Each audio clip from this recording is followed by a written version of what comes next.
আপনি কি দেখা যাচ্ছে না কেন? আমি আসলে মানসিকভাবে ভালো নাই। আমি সেটাই বলছিলাম যে আমি মানসিকভাবে নিজেকে এখন কি রাজনীতি করবেন?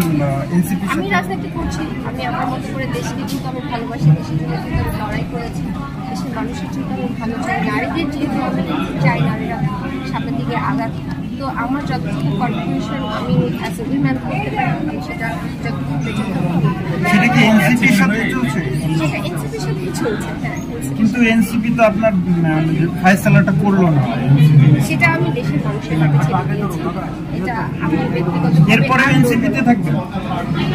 তুষারকে আমাকে যখন দেখা যাচ্ছে না, দেখা যাচ্ছে শেষ জেলা পদযাত্রায় উনি ছিলেন। জুলাই পদযাত্রায় উনি ছিলেন। পদযাত্রায় তুষার যদি থাকে আমি সেটা জানি না কেন, এটা আমার কাছে একটা বিরাট প্রশ্ন। আরেকটা হচ্ছে কিভাবে থাকে, ওকে তো হচ্ছে বিয়ে করা হয়েছে, তারপরেও কিভাবে থাকে আমি আসলে এটা জানি না। এটা একটা বিরাট কোশ্চেন আমার জন্য, আমি এটা জানতাম না, আজকে জানলাম।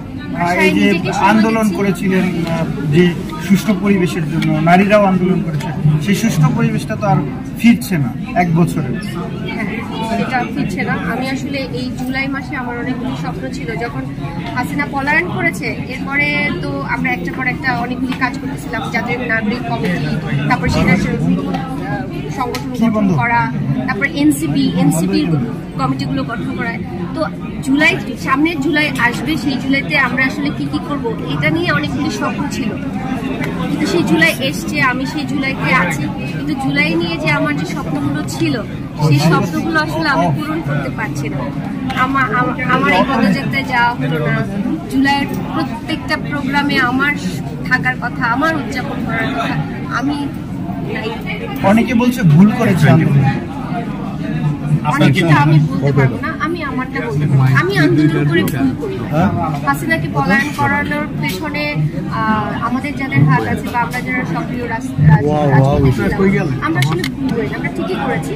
কিন্তু এখন যারা ক্ষমতা নিয়ে কারাকারি করছে তারা সেটাকে মিসইউজ করছে। আমাদের যে অবদান সেই অবদানটাকে তারা মিসইউজ করছে।